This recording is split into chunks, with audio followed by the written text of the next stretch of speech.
Hey,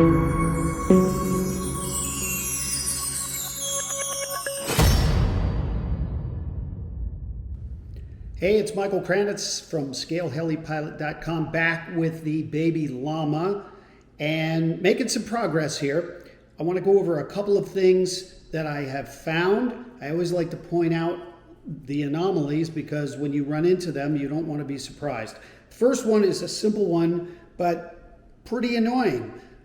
These little struts that go on the side here, they're too short. They're just too short. And you can see that as well. Maybe you can't. I'll give you a closer look. As I measure them, they were simply too short. So I had some aluminum tubing of the identical diameter to the carbon fiber. And I know this is somewhat of a strength thing. The supports in the back do fit, so I left them alone. But that was an issue. And in addition to that, I found that the method of attaching the skids was kind of interesting. So let's take a look at those skids. So what we do here on the skids is this is a joiner piece, and it joins this piece and these things fit fine. You might have to bore them out a little bit. One was a little tight, but that's just fine. And these things get epoxied, and that gives you your strength. I think this is probably the best way to do it, although I could have seen a rod that just runs through the whole thing, a solid rod, because here you have 1, 2, 3, 4 joints. That's just a design thing. I don't know that I have a particular opinion one way or the other, but that's one alternative way they could have manufactured it. The other thing that was really irritating to me, and it's partly my fault and it's partly the instructions, but you see the tail, the torque tube for the tail, and the instructions tell you that you are going to have to trim the this torque tube right here, and they show a gap between the tail assembly housing and the frame, and then they show you measure that, and that's what you have to cut off. And it certainly makes sense to me, right? And I did exactly what they asked me to do, and then it was too short. How did that happen? Well, I'll tell you how that happened. Right here, the hole in the frame was painted. So when I put the tail assembly up to it, it didn't go through. And what was weird is the gap that showed was identical to the gap here in the instructions.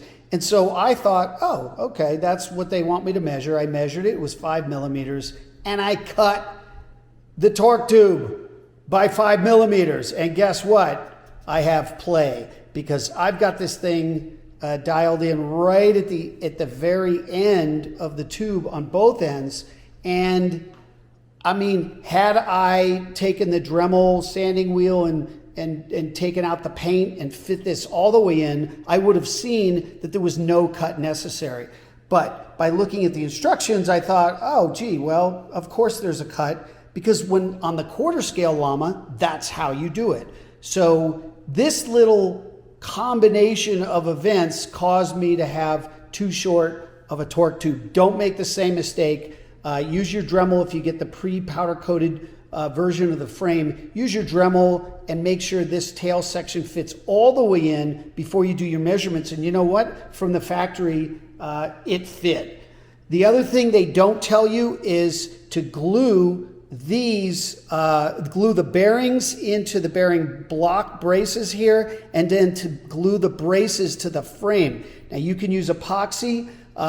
Just for an experiment, I tried some JB Weld here, and I think, it's rock solid. So these aren't going anywhere, and what you want to see is a nice straight movement.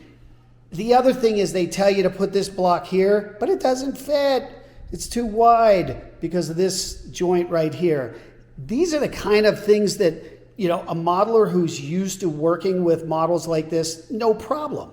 But if you're selling this to a customer a typical customer who's buying a Roban, and that's who this is competing with, then they're going to be flummoxed when they get to a spot like this and maybe not feel comfortable advancing this bearing block up one rung. I could see there's plenty of rigidity here, so I wasn't worried about it. And frankly, I like it better here because this, to me, is simply too close. I don't think you're going to get, well, you won't get any play from here to here this way.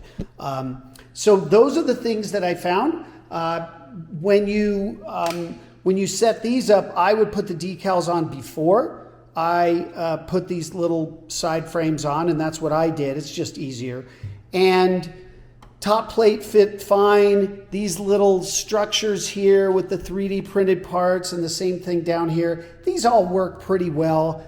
I get why they're using 3D printed parts. They're less expensive and you can make them in small runs, and so it makes the helicopter cheaper. But I got to tell you, if you're paying $4,000, over $4,000 just for the kit, I don't know. I don't think it saves enough money. But I understand why they do it. They have to make these in limited runs, and it's much less expensive, and you don't have to order 1,000 units when you're 3D printing as much as you're 3D printing here. So that's what we're looking at with the baby Lama, and on we go to the canopy. If you like this video, there's plenty more at scaleheli.com. Not only are there videos, there are courses, articles, discussions, build stories, events, marketplace, and more. Head over to scaleheli.com and join the fun.